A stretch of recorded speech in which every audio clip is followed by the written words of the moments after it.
Cyril wrecked. And I'm not sure why, but the Cyril guy, he says this to start off. I have never performed an autopsy on any body that even closely resembles the being that we see on this film.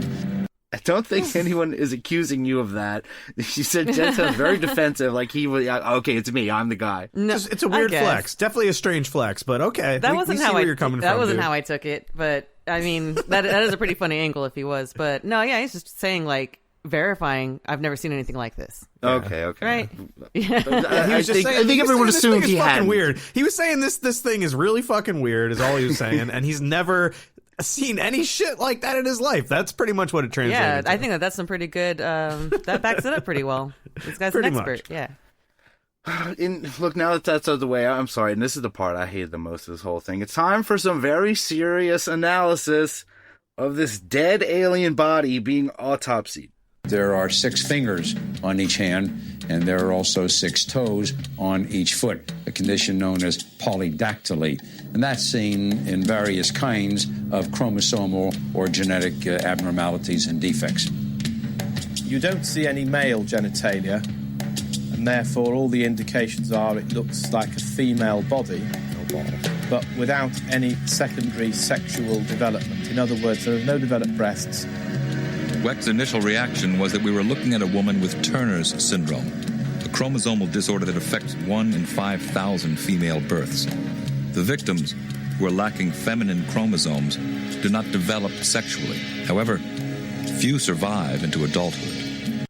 It's a weird diagnosis. Yeah. So he confirms it to female. I'm going to mention now that the alien's genitals are blocked out and blurred for the entirety of the special. So weird. On primetime Fox TV. To do that. Well, if you in the VHS version, they let you have the entire thing, and it is pretty clearly it is a female alien. I will give him that. Okay. One of my favorite objects in the whole world, a breast. No breasts. It did not have breasts because of polydactyly. Well, I didn't really appreciate how they were diagnosing this thing that's not human with a human condition. Like, well, it's rare. It only affects this many births, and they don't make it, so it can't be. It's not a human being.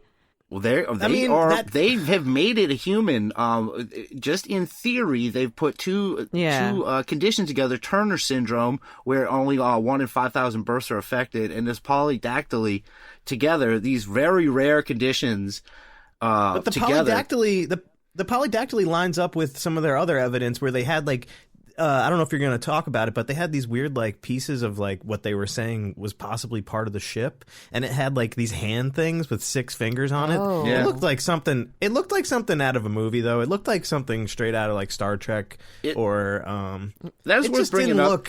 There's a portion of the video that shows the artifacts found, and yes, there's a 6 fingers thing, parts of ships and stuff like that would actually fit an I-beam. Well. They're trying to say retina to say a UFO has I-beams in it, like a fucking it's a shed. It's a skyscraper I don't don't get that either. They've always talked about those little I-beams as a thing, but they also bring up, though, that these bodies were recovered in New Mexico where nuclear testing was done, and that this lady might have been exposed to radiation and had an advanced form of Turner syndrome and somehow ended up involved in this. I don't know. And looked like an alien? Oh, my God. Yeah, she was very well fed. This creature's got a giant belly on it. So if they're trying to say that this thing was just out there somewhere foraging in the desert what? Yeah, it probably stopped by some fast food places first. That's what those boxes. I don't think so. I'm sorry. They were clutching those boxes. That was a totally Popeye's ridiculous chicken sandwich. Yeah, good. Yeah, which you did get to try, Russ, and that's rare because they've been fighting about it over here. They're great. You don't even have to fight for them. I actually had another one yesterday. You just pull right up and grab it and go. But at this point, they watch all the super gross stuff. Of the worst parts of the thing, because they're talking to the guys who are autopsy experts. What do you think of us sawing the head off? Them sawing the head off? Yeah, that's how you saw a head off. And what do you think if we pull out all these guts? And they're yeah, that's how. But those don't look like human guts. And here they go. I had to skip a lot of them. Here they come. They do come to this conclusion, though. What is this? I would prefer to say for the time being that it is humanoid. I'm not going to say it is from a distant planet. What planet? I don't know. But I cannot say that it is a member of the human race, as you and I know the human race. The human race. Well, all right. Well, this thing's checking off everything. It's got the film. It's got the props right. It's got the alien looks great to this guy. The autopsy itself looks like it's being done right. It's a lot of half stuff. Human, half like fucking ugly motherfuckers. And I guess they were sawing the head off just right, so they were doing everything right. And yeah, and that's another thing. Are they going to really hire professional autopsy dudes to do this for a fake? Like, who's going to sign up for that and be like, all right, yeah, I'll make a fake video for you with my awesome skills that I get paid to do a lot of this for? That's a good point. There's like a whole nother level to it where like you have to think about the people who the actors that they got are performing this surgery, this autopsy in such a way that people who do real autopsies are like watch it and are convinced that they're doing it properly. If these are aliens, actors, they're very well done acting. These are doctors. Yeah, and again for that year, yeah. These are the Roswell aliens. It's not a movie. We're getting confused. Right. But I'm just saying, I'm taking that point of view. I'm looking at it from the skeptic side. Yeah. If it's fake, if they're trying to say that it's fake and that these are actors. Yeah, you didn't have Grey's Anatomy then, so they couldn't really like fake surgeries and all that weird stuff. They didn't have that show. We're still watching General Hospital isn't that gross. If I'd never seen anything like this on Grey's Anatomy, if they did some I would watch it. I've never watched that show. Well, it would literally be the Grey Aliens. That's the joke you're trying to make, right? Right? If this is what Grey's Anatomy was, I would love it. I'll make one comparison. Has anyone ever like peeled something off somebody's eyeball on Grey's Anatomy and like while someone's having a casual conversation? Because that's the stuff they do on that show, right? They'll be like talking about which McBoney they love, and they're just doing the most disgusting. It's gross. God, really? Is that what that show is? Maybe I yes. Need to check it out. It looks like the most sex. casual thing ever until it's not. All right, mostly sex. That sounds wild. Now back to this. Since this is a very thorough documentary, they also explore if the body itself could be fake, and for this one, they bring a heavy hitter out. How hard would it be to make a dummy that bleeds so convincingly? No one is better at tricking the public that monsters can be real than Stan Winston, whose company has created some of the most lifelike creatures to come out of Hollywood. He built the dinosaurs in Jurassic Park, and appropriately enough, the extraterrestrial predators of Aliens. For Winston, recreating a simple humanoid like this should be a piece of cake. Yeah, they got funny that I brought up Jurassic Park. Oh no. Yeah, now you got the man himself who makes it, and I missed a soundboard clip from earlier. Play soundboard clip 3. We missed something cool. Or could it be something else? A dummy? A deformed human? Yeah, it made me think about the Virginia midget, incident. Yeah, that was very Virginia. Oh, come on, you guys. They're gonna slot that in Virginia at some point. That same. They clip. do call it a little person. Call it a little person a couple times. Yeah, they mentioned is it a little person? Like they do say that a couple times. I think Frakes says it once or twice. Well, I like that they got Stan Winston here, but I like this little sound description he had. Play soundboard 4. The extraterrestrial predators of Aliens. It sounds like it's like an E.T. Alien Predator mashup. That'd be fun. Yeah. Oh, wow. Wouldn't it be? That's like I would love to see that movie actually, where E.T. meets alien, meets predator. Where E.T. meets hunts aliens the predator while they're fighting, while being hunted. He just somehow is there, like while the predator and the alien are fighting. It's just a cage match.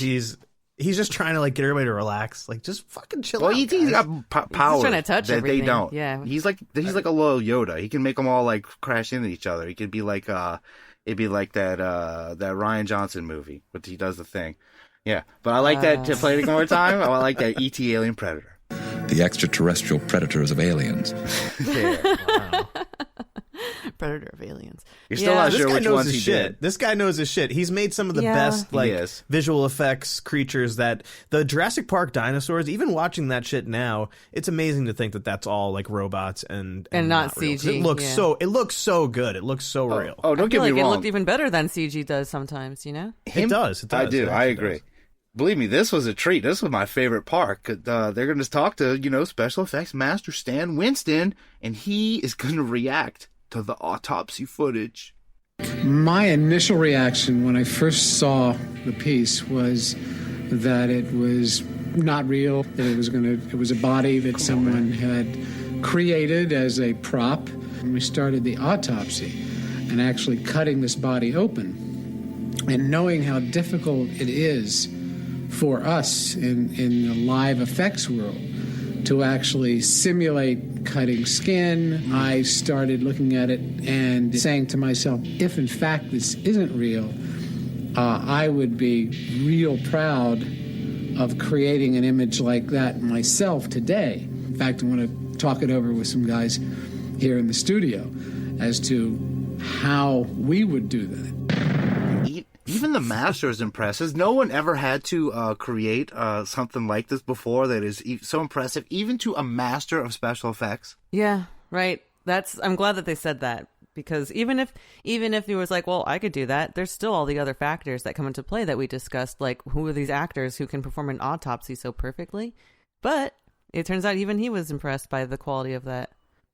Yeah, totally. And like, what movie can you think of where there's been a scene like this, where they're doing such an advanced dissection zombie movies of that's something like a that's snuff not film. or even That's if like it, real. even That's a human. That's like Is that a Cannibal snuff film? Holocaust. Like, it's unreal. That's like when people like really got looks killed. so real.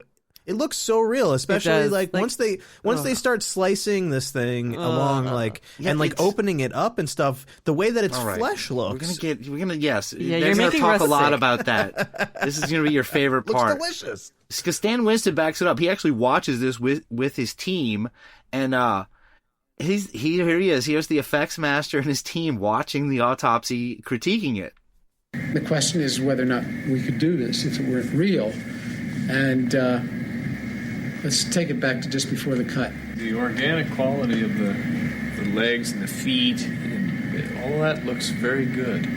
You see how uniform the blood is on the inside surface of the skin and the amount of drippage down the side where it's uniformly wet on the inside? But, I mean, we never are able to do that. All right, let's fast forward it to the skull. Yeah, this is pretty incredible if it's a built prop. Point is if we did this, I'd be pretty proud of it. Yeah. This is. Yeah, they'd be Yeah, very he'd be pretty proud of it. And that was 1947. And they're watching the gross part where the brain is exposed. He loves the wetness, but they are very, very impressed. I tried to forget about that part. Oh, God. Because I watched this, when was I watching this? It was like 2010, actually. I didn't watch this on TV in 1995. I didn't watch it until much later on YouTube. And then I had sleep paralysis right after. But yeah, it did freak me out. No, it was actually really beautiful this time. Well, not bad. I'll get into that another time. It's one of those videos that you watch it, and as you watch it, your brain is trying to tell you, like, this has got to be fake. This has got to be fake. But it just then, looks like, too damn real. As it goes on, it just gets more and more real, and by the end of it, you're like, what the fuck did I just watch? Yeah. Like, Yeah, and this is the first exposure for a lot of people, is all these experts telling you how even realer it is about the wetness, how impressive that is. Sorry. But guess what? Stan Winston, he isn't even done yet. Yeah. This is what I find most interesting. Yeah. It's very real. Is the peeling of this skin. And how to create this. Uneven exactly, and how to create that on a skull. Is to cast the skull inside the skin. But what about the wetness? And what about the unevenness of it? It's not like it's been cored. And what about the bleeding of it? The wetness of it that is not, you don't see tubes spurting, you don't see blood drip, it's just all evenly wet. What material? Okay. Wow, just super wet. My God. Right, just play the next soundboard clip and get it over. But what about the wetness? Yeah. But what about the wetness, man? What about it? It's That's super one of the wet. biggest questions that's come up so far is, but it's also a very funny one, but it is a real one. How is this thing look so evenly bleeding when they're pulling this brain out? Oh, the guts, they have the livers. Oh, it's so gross. Yeah, you can tell that this is just like special effects guy talk. Like they talk about, they're like, we need What more about wetness the on this wetness? one. We need more wetness, Hey, or like, John, you know, up the like, wetness over here. We need more wetness. yeah, turn the wetness up. Turn the on wetness this one, up by please. 5%. When he pulls that chunky membrane off the top of that thing's So brain, uneven. The wetness But just what comes about the wetness? What about it? It What looks about the wetness? the most even wetness I've ever experienced. But what about the wetness? Yeah, I mean, he's got a point though. It looks so real because of the wetness. The wetness is really the wetness is what makes it believable. You know, you're not going to believe that anything's real until it's super wet. At first, when I watched it, I was like, "This looks pretty real," but then once I was like, "But what about the wetness?" Then I realized